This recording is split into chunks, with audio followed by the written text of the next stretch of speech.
అరిచేది ఉంటే ఇప్పుడు అరిచేయండి, మళ్ళీ స్పీచ్ మధ్యలో అరిస్తే ఫ్లో పోతుంది. Thank you.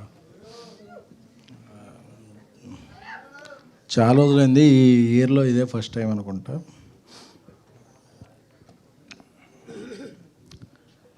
నాకు త్వరగా సినిమాలు తీసేయటం ఆ కాంబినేషన్లో పెద్ద అలవాటు లేదు. 2012లో ఈ రోజుల్లో తీసాం ప్రొడ్యూసర్గా. 2018లో ట్యాక్సీ వాలా చేశాం. 2023లో బేబీ చేశాం. మళ్ళీ 2026లో చెన్నై లవ్ స్టోరీ. మధ్యలో కో ప్రొడ్యూసర్గా అలా బలిబిలమాడే, ప్రతిరోజు పండుగ, మహానుభావుడు ఇవన్నీ చేసిన. నిర్మాతగా నేను ఎందుకంటే ఎక్కువ సినిమాలు చేయాలంటే నాకు భయం. ఎందుకంటే కాంబినేషన్ నమ్మాలా లేకపోతే తెలియదు. నాకు నా బ్రెయిన్లో స్ట్రైక్ అయ్యేది ఒక కథే.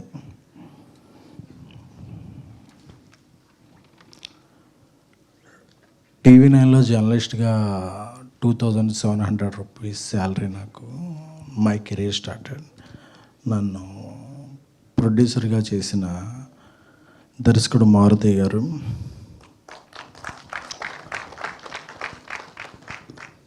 అలాగే స్విఫ్ట్, ఎస్టీము, ఆల్టో ఈ కార్లే తెలిసిన నాకు బెంజ్ కార్ కొనుక్కునేలా చేసిన డైరెక్టర్ నా చైల్డ్హుడ్ ఫ్రెండ్ సాయి రాజేష్ గారు.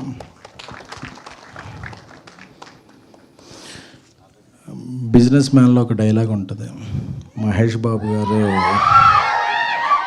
వచ్చి మాట్లాడుతుంటే సాయి షిండి గారు పక్కన ధర్మవరం సుబ్రహ్మణ్యం చూసి ఒక్కడనే మాట్లాడాలిగా అంటే, వర్డ్ లేకుండా నేను ఏది మాట్లాడను విన్ను అంటారు. అలాంటిది నా తమ్ముడు Ravi Namburi from these 3-4 years.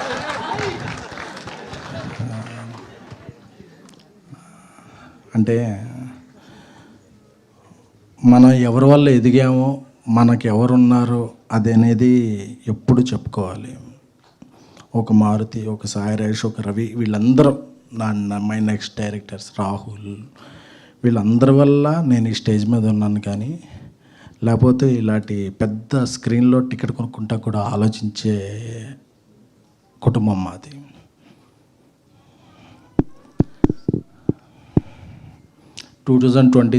July 13th evening baby premieres జరిగినాయి. బేబీ చాలా పెద్ద బ్లాక్ బస్టర్ అయింది. ఎమోషన్ డామినేట్ చేసేది. మైకిల్ ఇసిరేయటం, చొక్కలు ఇప్పేయటం, రకరకాలుగా ఉండేది. అంటే కోతి కొబ్బరికాయ దొరికినట్టు తెలియదు. ఎప్పుడూ అక్కడ ఉండేవాళ్ళం, మనం ఇక్కడ ఉండేవాటికి ఒక ఫీలింగ్ వచ్చేస్తుంది. తర్వాత ఏ సినిమా తీయాలో తెలియదు. బేబీని రీమేక్ చేయాలనుకున్నాం. దానికి కొన్ని అడ్డంకులు, వేరే లాంగ్వేజ్లో చేయాలంటే. అవన్నీ జరుగుతున్నప్పుడు సక్సెస్ఫుల్గా హిందీలో చేస్తున్నాం. Thanks to our director, my friend Rajesh గారు. తెలుగులో ఒక సినిమా చేయాలి, అందరూ కూడా ఒక హిట్ అయిన కాంబినేషన్తో చేద్దాం, ఒక పెద్ద ఒక స్టార్ హీరోతో చేద్దాం. ఇయే సజెషన్స్.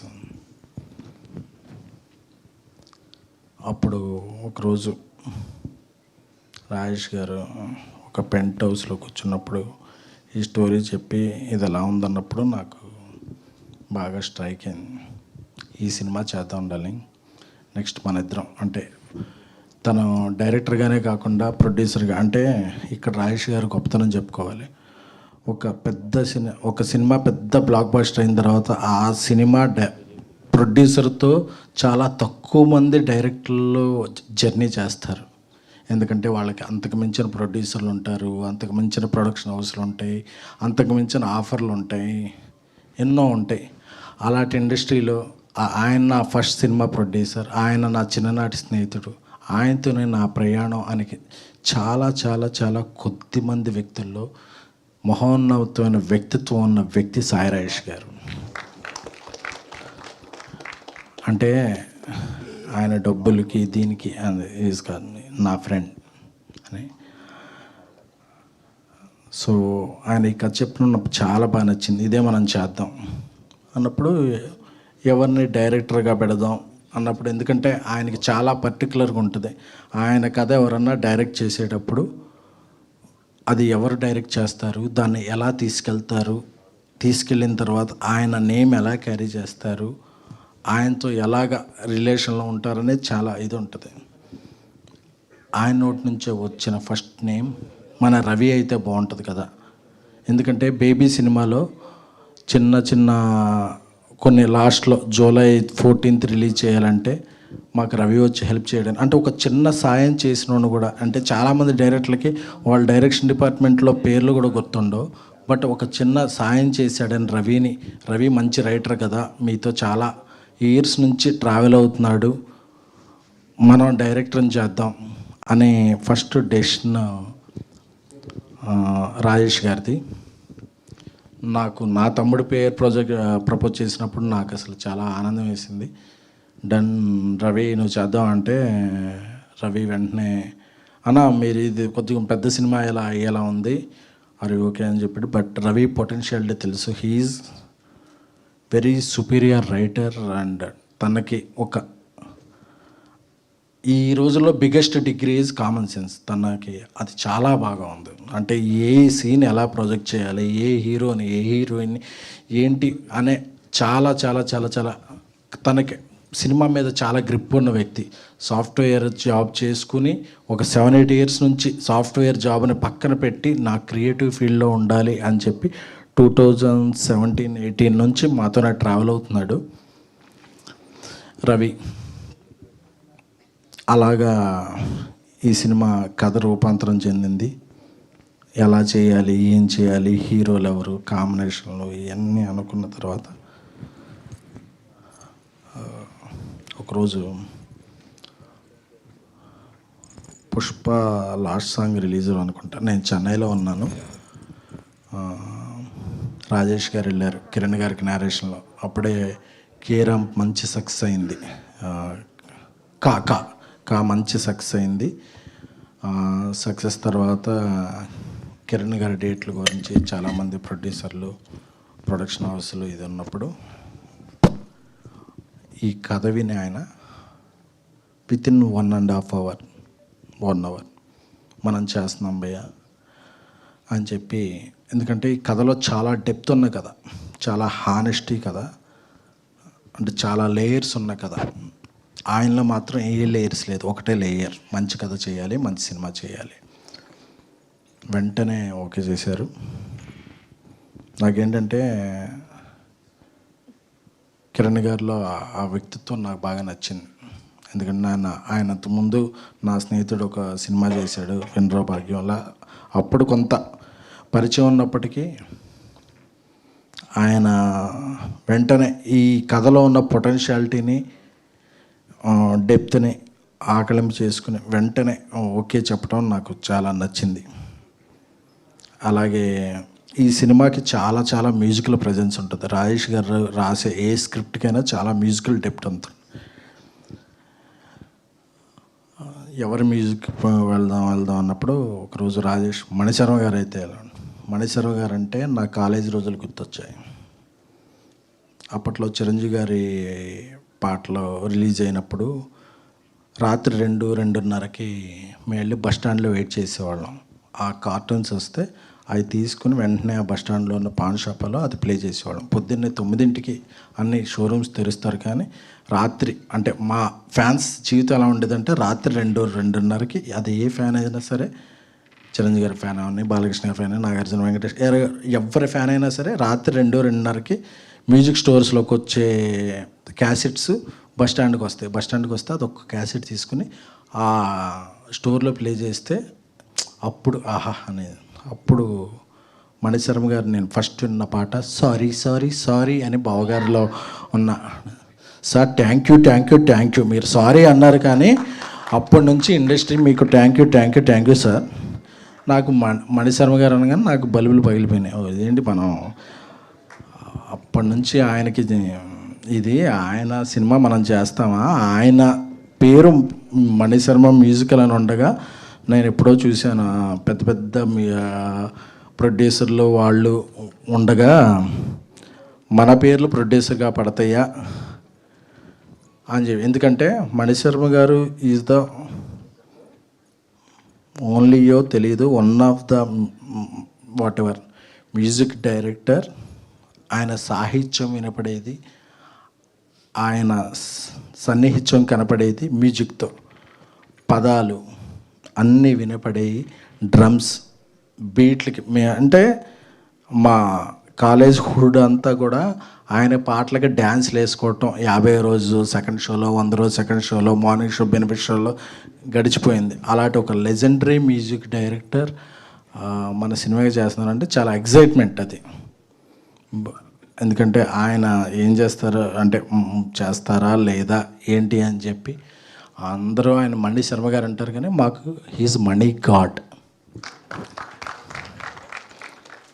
సో ఆయన కథ అనగానే ఆయన ఒక ఎక్సైట్మెంట్లో ఫోన్ చేసి, అబ్బాయి మనం ఈ సినిమా చేస్తున్నాం అని చెప్పి. ఎందుకంటే డేట్లు మాట్లాడలా, రేట్లు మాట్లాడలా, ఏం లేదు, ఒక మంచి సినిమా చేస్తున్నాం, నాకు చాలా రోజుల నుంచి ఒక లవ్ స్టోరీ చేయాలని ఉంది, ఇది చేస్తున్నాం అని చెప్పి వాళ్ళ ఇంటికి పిలిచి ఆ రోజు ఆయనే కుకింగ్ సెటప్ చేసి దోశలు వేసి పెట్టారు మాకు. అంటే ఆ రోజు తిన్న దోశ చాలా గుర్తుంది. ఎందుకంటే ఇది గుర్తుందా సాంగ్ కాబట్టి అది చాలా గుర్తుంది. సార్ మీకు తెలియదు మేము మీకు ఎంత ఫ్యాన్స్ అని. అంటే ఆయన ఒక అగ్ర హీరోకి ఎంత మ్యూజిక్ ఇచ్చేవాళ్ళో ఒక అప్కమింగ్ స్టార్కి కూడా మ్యూజిక్ ఇచ్చిన అదే చార్ట్ బస్టర్. ప్రతి సినిమాలో ఆయన సినిమా ఎదురున్న రోజు ఏదన్నా విషయాల వల్ల ఫెయిల్ అవ్వచ్చు, కానీ మణి గారు ఎప్పుడు కూడా హీఈస్ అ సక్సెస్.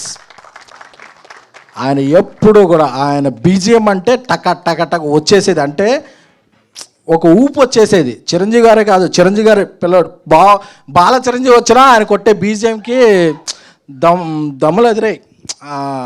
సో నాకు మణిశర్మ గారి గురించి మాట్లాడాలంటే అసలు, సో అలాంటి మణిశర్మ గారి మన సినిమాకి మ్యూజిక్ చేస్తున్నారంటే ఒక మొదటి విజయం సాధించినట్టే ఫీల్ అయ్యాం.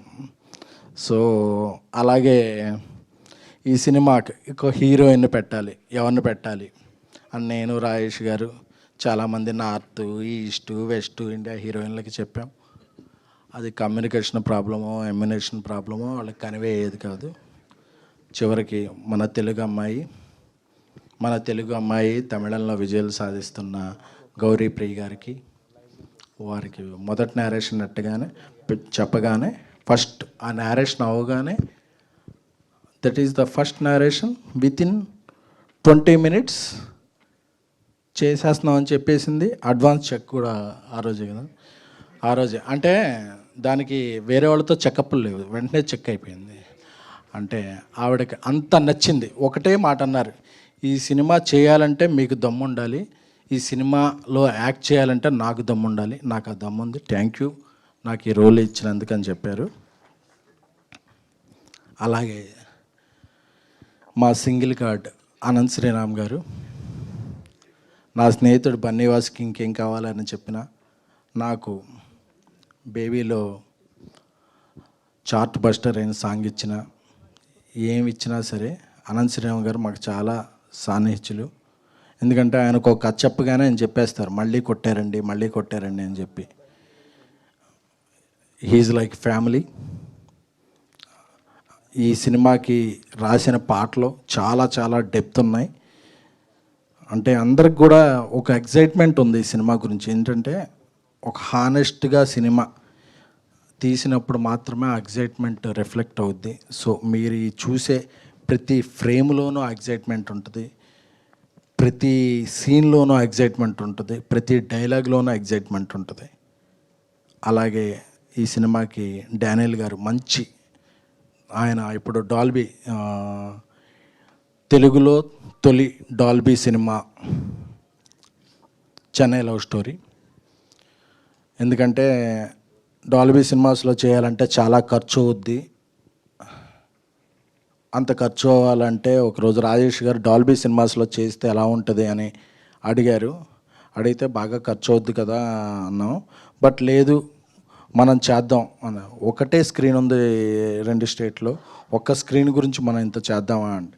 రేపు స్క్రీన్స్ పెరగచ్చు, లేదా ఓటీటీలో చూసినప్పుడు ఈ క్వాలిటీ చూడొచ్చు అన్నారు. అప్పుడు నాకు ఐకాన్ స్టార్ అల్లు అర్జున్ గారి మాటలు గుర్తొచ్చినాయి. ఈ స్క్రీన్స్ పెట్టింది మేము లాభం గురించి కాదు, ఇండస్ట్రీ నుంచి ఏదైనా తిరిగి ఇవ్వటానికి అని చెప్పి. అప్పుడు నాకు అనిపించింది బేబీ తర్వాత మనం తీసే సినిమా క్వాలిటీగా ఉండాలి, కానీ మనం ఏదో టికెట్ రేట్లు పెంచేసుకుని అలా లాభం గడించుకోవటం కాదు, ఒక సినిమాకి ఏదన్నా మనం పెట్టాలి అని. సో ఈ రేంజ్ సినిమాలకి డాల్బీ సినిమా అనేది చాలా ఇది. బట్ ఈ సినిమాని డాల్బీ సినిమాలోనే చేస్తున్నాం, ఎందుకంటే సినిమా అనేది మాకు ఫ్యాషన్ కాదు, ప్యాషన్. సో అందుకని చెప్పి ఈ సినిమాని డాల్బీ సినిమాలో చేస్తున్నాం. మీరు ఆ విజువల్స్ ఎంజాయ్ చేయొచ్చు. అలాగే ఎడిటర్ సంతోష్ నాయుడు గారికి, అలాగే కష్టాల్లో సుఖాల్లో నాకు చాలా తోడున్న నా బ్రదర్ ధీరజ్. ఎందుకంటే బేబీ సినిమాని చాలామంది నమ్మనప్పుడు ఆంధ్ర మొత్తం నేనే చేస్తాను అని నాకు ముందు వచ్చి తను డిస్ట్రిబ్యూటర్గా, హ్యాపీ బర్త్డే ధీరజ్. ఎందుకంటే నాకు ఎప్పుడన్నా ఒక స్టెప్ బ్యాక్ వేసినప్పుడు మనల్ని ముందుకు పుష్ చేసే ఉండాలి. అలానే ఏదన్నా స్టెప్ బ్యాక్ వేస్తున్నప్పుడు నన్ను ముందుకి పుష్ చేసే వ్యక్తి మై బ్రదర్ ధీరజ్. సో ఆయన ఈ cinema co producer. Happy birthday Dheeraj. Party కొంచెం మట్టుగా.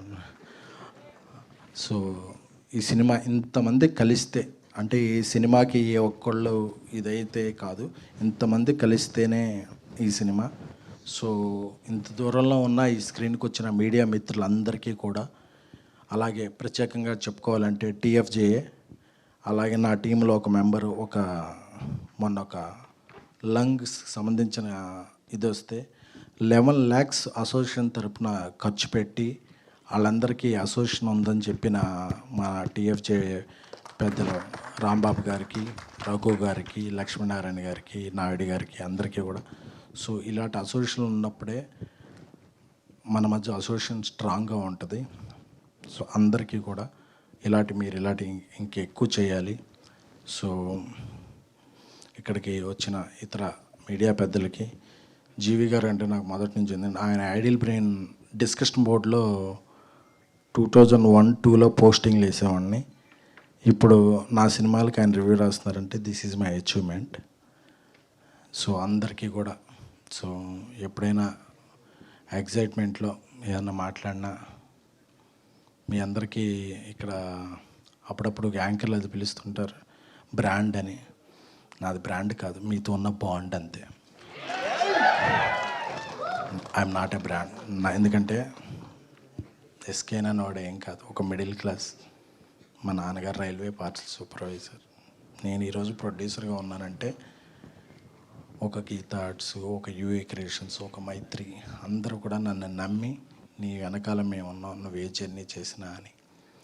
అలాగే నా వెనకాల directors and friends Maruthi, Rajesh, Ravi లాంటి వాళ్ళు ఉండబట్టి నేను ఎక్కడ ఉన్నాను. కానీ లేకపోతే నేను చాలా సాధారణమైన వ్యక్తిని.